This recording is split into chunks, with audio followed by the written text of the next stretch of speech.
আসসালামু আলাইকুম। আপনারা সবাই কেমন আছেন? আশা করি ভালো আছেন। আমিও আল্লাহর অশেষ রহমতে ভালো আছি। কাছের বা দূরে, দেশ এবং দেশের বাইরে যে যেখান থেকে আমার ভিডিওটা দেখছেন আপনাদেরকে অসংখ্য ধন্যবাদ।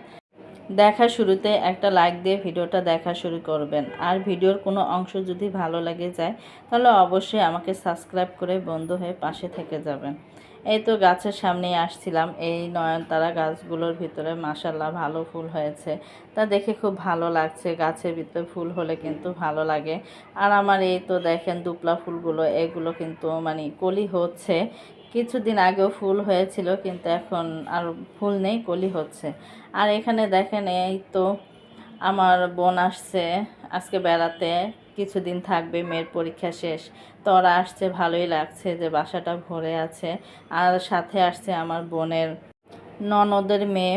তা ননদের মেয়ে কিন্তু আমার বোন বা বোনের শাশুড়ির কাছেই থাকে। ওরা দুই বোন, আর বাবা মা দুজনেই মারা গেছে। ওদের জন্য দোয়া করবেন, ওরা জানি জীবনে অনেক বড় হতে পারে, এটাই। আর ওদেরকে দেখলে ভালোই লাগে, আসলে আমাদের বাসায় আমরা খুব আদর করি, ভালো লাগে।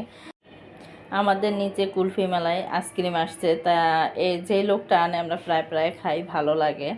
এই লোকটার মানে আইসক্রিমগুলো খুব মজা হয়। আর একটা লোক আছে, ওই লোকটারটা ভালো লাগে না। তা আমরা সবাই মিলেই খাচ্ছি কুলফি মেলায় আইসক্রিম। এখন বাচ্চারা আসছে তো গতকালকেই, তা আজকে আবার আমি রান্না করতে আসলাম। আজকে ওদের জন্য মুরগির মাংস রান্না করব, কারণ কালকেও রান্না করেছি, বাচ্চারা কিন্তু মুরগি ছাড়া খেতে চায় না। আজকে আবার রান্না করছি মুরগির মাংস। তা সকালবেলা আম্মা যে মুরগি নিয়ে আসছে ওদের জন্য, ওরা মাছ খেতে চায় না, এই কারণে এখানে আমি মনে করেন তেলটা গরম করতে বসিয়ে দিয়ে এখন কিন্তু পেঁয়াজটা দিয়ে আমি ভাজা ভাজা করে নিচ্ছি। এখানে আমি সব উপকরণগুলো দিয়ে দিচ্ছি। এখানে কিন্তু লবণ, আদা রসুন বাটা, হলুদের গুঁড়া, মরিচের গুঁড়া, গরম মশলার গুঁড়া, এগুলো সব আমি একসাথে দিয়ে এখন একটু কষিয়ে নিচ্ছি। কারণ আমার মানে চুলায় গ্যাসটা খুব কম, এই কারণে মানে অল্প জালেই আমি রান্না করছি। আর মাংস কিন্তু অল্প জালে হয়ে যায়। তা দুপুরবেলা রান্না করছি, সকালে কিন্তু মাছের তরকারিগুলো রান্না হয়ে গেছে। শাক, মাছের তরকারি এগুলো রান্না করে ফেলেছি সকালবেলা। আর এখন এই তো দুপুরবেলা মানে নিভা নিভা চুলায় আমি আসছি রান্না করতে। এখন আমি মশলাটা ভালো করে কষিয়ে নেব, এই কারণে আমি এই ঢাকনা দিয়ে দিলাম। আমার দেখেন মাশাল্লাহ মশলাটা কিন্তু কষানো হয়ে গেছে। এখন একটু নেড়ে চেড়ে নিচ্ছি, কারণ মশলাটা যদি ভালো মতো না কষানো হয় তাহলে কিন্তু ভালো লাগে না। মাংস হোক, মাছের তরকারি হোক, কোনোটাই ভালো লাগে না। এখানে ব্রয়লার মুরগি আনা হয়েছে 2 কেজি, তা আমি অর্ধেকটা রান্না করছি আর অর্ধেকটা রেখে দিয়েছি, কারণ বাচ্চারাই খাবে, বড়রা তো খেতে চায় না। আমি আবার একটু খাই, হাত পা আমার একটু ভালো লাগে, কিন্তু আর কেউই খাবে না, খালি বাচ্চারাই এই মুরগিটা খাবে। আদনানও পছন্দ করে, ওকে ভেজে দিলে, রান্না করে দিলে, যেভাবে দিই না কেন ও কিন্তু মুরগির মাংসটা পছন্দ করে। ঢাকনা উঠে একটু নেড়ে চেড়ে নিচ্ছি, যে দেখছিলাম যে পানি উঠছে কিনা, কিন্তু না, অল্প জাল তো উঠবে পানি, যেই পানিটা উঠবে সেই পানিটা দিয়ে আমি রান্না করে ফেলবো, আমি কোনো পানি দেব না। কারণ ফার্মের মুরগি তো হয়ে যাবে অল্প জালে, একটু ভালো করে মানে কষিয়ে নিলেই হয়ে যাবে। এই তো দেখেন আমি কিন্তু ঢাকনা দিয়ে ঢেকে দিয়েছিলাম, তারপরে এই তো এখন আবার উঠিয়ে নিলাম। দেখেন কত পানি বের হয়েছে। আমি এই পানিটা দিয়ে রান্না করব, কারণ আর বেশি পানি দিলে মুরগির মাংস গলে যাবে, এই কারণে আর আমি করব না। গ্যাসের পরিমাণ কিন্তু খুবই কম, আর এখন একটু বাড়ছে, কিন্তু এই তো দেখেন আমি আর বেশি করব না, এই তো হালকা মানে ঝোল ঝোল রাখবো।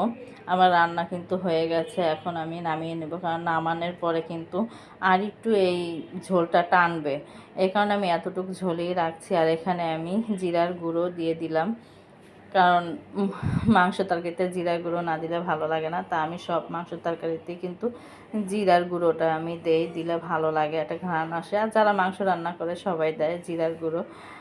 এটা আমার মনে করেন যে এই তো মাংসটা হয়ে গেছে, এখন আমি নামিয়ে নেব। মাশাল্লাহ দেখেন মাংসের কালারটা কত সুন্দর আসছে, খেতেও কিন্তু খুবই মজা হয়েছে। এখানে আবার মাছের তরকারিটা সকালে রান্না করেছি, একটু গরম করে নিচ্ছি, কারণ আমাদের এখন 1টা বাজেই পুরা মানে গ্যাস এসে পড়ে, এই কারণে। আর এই চুলায় দেখেন বাচ্চারা কিন্তু খেয়ে নিয়েছে মুরগি মাংসের তরকারি। তা ওরাও বলছে যে না খুব ভালো হয়েছে, ছোট মানুষ কিন্তু বলছে যে মজা হয়েছে। আর এখানে তো এটা কলমি শাক ভাজি, এই তো মুরগির মাংস, আর এটা হচ্ছে রিঠা মাছ দিয়ে কচুরমুখী দিয়ে রান্না করেছে। এই তরকারিটাও খুবই মজা হয়েছে। এই তো এখন আমি শাকটা দিয়ে খেয়ে নেব। শাকটা কিন্তু খুব ভালো হয়েছে, আর কলমি শাকটা কিন্তু ভালোই লাগে খেতে। আমি এখন সব ধরনের শাকই পছন্দ করি। আমার কাছে ভালো লাগে যে মানে দুপুরে একটা খাবারের আইটেমের সময় যদি একটা শাক থাকে তাহলে কিন্তু খারাপ হয় না। আমার বেশি না, 3 পদ হলেই হয়ে যায়, একটা শাক ভাজি, একটা মাছের বা মুরগি মানে মাংসের তরকারি, আর একটা মনে করেন যে ডাল হলেই হয়ে যায়। মানে 3 পদ হলে আর কিছু লাগে না। অনেকে আছে 5 পদ 6 পদ মানে অনেক আইটেম করে। তা আমরা মানে আমি যে পরিমাণ ভাত খাই আমার মনে হয় যে ডালটা নিতে আমার কষ্ট হয়ে যায়। মাঝে মাঝে আমি ডালটা মনে করেন প্লেটে নিয়ে শুদাই খাই। আর কি করব, ভাত থাকে না, কারণ আমি ভাতের পরিমাণটা খুবই কম খাই। তা আলহামদুলিল্লাহ প্রত্যেকটা খাবারই খুব মজা হয়েছে, খুব ভালোভাবে খেলাম। আল্লাহ দরবারে শুকরিয়া। এখন বিকেলবেলা পিঠা বানাতে আসলাম। এখানে চালের গুঁড়ো নিয়ে নিয়েছি, আর সাথে কিছু আটা দিয়ে দিচ্ছি, কারণ তালের পিঠা বানাবো। আর শুধু চাল দিয়ে বানালে মানে চালের গুঁড়া দিয়ে বানালে কিন্তু পিঠাটা একটু শক্ত শক্ত হয়। এ কারণে আমি সামান্য একটু মানে আটা দিয়ে দিলাম 2 টেবিল চামচ। তালটাও দিয়ে দিচ্ছি। এটা কিন্তু আমি কিছুদিন আগে তালটা মানে আমি সংরক্ষণ করে রেখেছিলাম ফ্রিজে। তা সেটাই এখন বোন আসছে, তা বলছিলাম যে এখন পিঠা বানাই। তা ওর কারণেই এতদিন পিঠা খাওয়া হয়নি, কারণ আমরা তালের পিঠা অত খাই না, খুব কম। তা মনে করেন 2টো তাল এনেছিলাম, তা সেই 2টো দিয়ে মনে করেন এই তো অর্ধেকটা আমি পিঠা বানানোর জন্য দিয়েছি, আর অর্ধেকটা আমি দেখি আরেকদিন কি করতে পারি। এখানে কিন্তু আমি চিনিও দিয়ে দিয়েছি, আর এখানে কিন্তু গুঁড়ো দুধও দিয়ে দিচ্ছি, কারণ আমার দুধটা দিলে একটু ভালো লাগে। এই কারণে আমি গুঁড়া দুধও দিয়ে দিলাম। এখন আমি মনে করেন সামান্য একটু লবণ দিয়ে দেব। লবণটা দিলে কিন্তু মানে মিষ্টির ব্যালেন্সটা আসে, এই কারণে আমি মানে লবণটা দিয়ে দিচ্ছি। এখন একটু ভালো করে মানে কষলিয়ে নেব। তা দেখছি যে একটু শুকনা শুকনা, তা আমি আবার একটু পানি দিচ্ছি। পানি দিয়ে ভালো করে একটু মনে করেন যে এটা একটু মাখিয়ে নেব বেটারটা। তা সেটাই এখন মাখাচ্ছিলাম। এই তো নারকেলটা কিন্তু আমার ফ্রিজে ছিল ডিপে, তা এখন গলেছে, তা সেটাই আমি এখন দিয়ে দিলাম। এখন ভালো করে নারকেল দিয়ে মানে একটু ভালো করে মাখিয়ে নেব। দেখেন আমার মাখানো হয়ে গেছে। এখানে আমি চুলার পাড়ে এসে পড়েছি, এখানে কড়াই বসিয়ে দিয়েছি, তেলও দিয়ে দিলাম। আর এখন মনে করেন দিয়ে দেব এক এক করে, কারণ এগুলা মনে করেন যে অনেকগুলো একসাথে ভাজা যায়, বেশি সময় লাগে না। আর আমি বেশি বানিয়েছি, অল্পই বানিয়েছি। এক এক করে আমি এই জায়গায় সব দিয়ে দিচ্ছিলাম, একটু হালকা জালেই দিচ্ছিলাম, কারণ মনে করেন এগুলো একটু হালকা জালেই ভাজতে হয়। আর বেশি জাল হলে কিন্তু মনে করেন যে পুড়ে পুড়ে যায়, এই কারণে একটু সময় নিয়ে ভাজতে হয়। তাই তো আমি এক এক করে সব দিয়ে দিচ্ছি। এই তো এখন একটু উলট পালট করে নিচ্ছি, কারণ কিছুদিন আগে আমার যা আসছিল গ্রামের বাসা থেকে, ও কিন্তু আমাদের জন্য পিঠা বানিয়ে নিয়ে আসছিল, তালের পিঠা। ওগুলো কিন্তু খুব মজা হয়েছিল। আমার জন্য এনেছে, তারপর আমার এখানে আরেক যা থাকে ওই যার জন্য এনেছে। তা আলহামদুলিল্লাহ পিঠাগুলো মানে দেশ গ্রামের পিঠাগুলো অন্যরকম একটা স্বাদ, ভালো লাগে। আমি কিন্তু এই পিঠায় পরে দেখি আমার আব্বা আবার কলা নিয়ে আসছে, পরে আমি কিন্তু অর্ধেকটা মানে কলা ছাড়া বানিয়েছি, আর কিছুটা আমি কিন্তু কলা দিয়ে বানিয়েছিলাম। মানে দুইটা দুই রকমের হয়েছে, কিন্তু খুব মজা লেগেছে। কলা দিয়ে যে পিঠাটা বানিয়েছিলাম সেটাও মজা লেগেছে, আর কলা ছাড়া যেগুলো বানিয়েছিলাম সেগুলোও মজা হয়েছে। তো এই তো দেখেন মাশাল্লাহ পিঠা আমার মানে এক খোলা ভাজা হয়ে গেছে। এই তো দেখেন অনেকগুলো পিঠাই কিন্তু আমি একসাথে দিয়ে ভেজে নিয়েছি। কড়াইটা দেখতে দেখা যায় যে ছোট, কিন্তু না এত ছোট না, কড়াইটা মানে মিডিয়াম সাইজ, ভালোই। অনেক মানে পিঠা দেখেন কতগুলো আমি ভাজছি সেটা দেখেই কিন্তু বোঝা যায়। আর মনে করেন যে পরে যেই পিঠাগুলো আমি দিয়েছিলাম সেগুলো আবার মনে করেন কলা দিয়ে যেগুলো বানিয়েছি সেগুলো ভালোই ফুলেছে। দেখেন এক একটা ফুলে টইটুম্বুর, আর অনেক সফট হয়েছিল কলা দিয়ে যে পিঠাগুলো, এই যে এই পিঠাগুলো বানিয়েছি।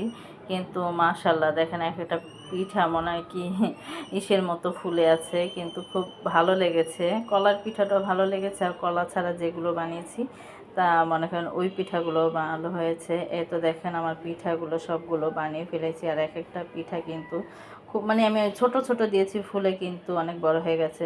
ছেলেকে বলছিলাম পিঠা খাও, ছেলে বলছে যে না আমি এই পিঠা খাবো না, তালের পিঠা গ্রানই সহ্য করতে পারে না। বলছে যে না আম্মু তাল তাল একটা কেমন জানি একটা গ্রান আসে, সেই গ্রানটা আমার পছন্দ হয় না। তা দেখাচ্ছিলাম আমি একটু খেয়ে, যে দেখেন কত সফট হয়েছে, আর পিঠাগুলো কিন্তু খুব মজা হয়েছিল। এখানে আদনানের আব্বু আবার কোরআন শরীফ পড়ছিল, তার আয়াত শেষ হয়েছে, পরে দিয়ে সে খেতে বসছে এখানে। তা আদনানের আব্বু বলছে যে না, সেও কিন্তু বেশি পছন্দ করে না, কিন্তু পিঠাগুলো খুব মজা হয়েছে, এই কারণে বলছে যে না আজকে পিঠাগুলো ভালো হয়েছে আর খুব সুন্দর ফুলেছে।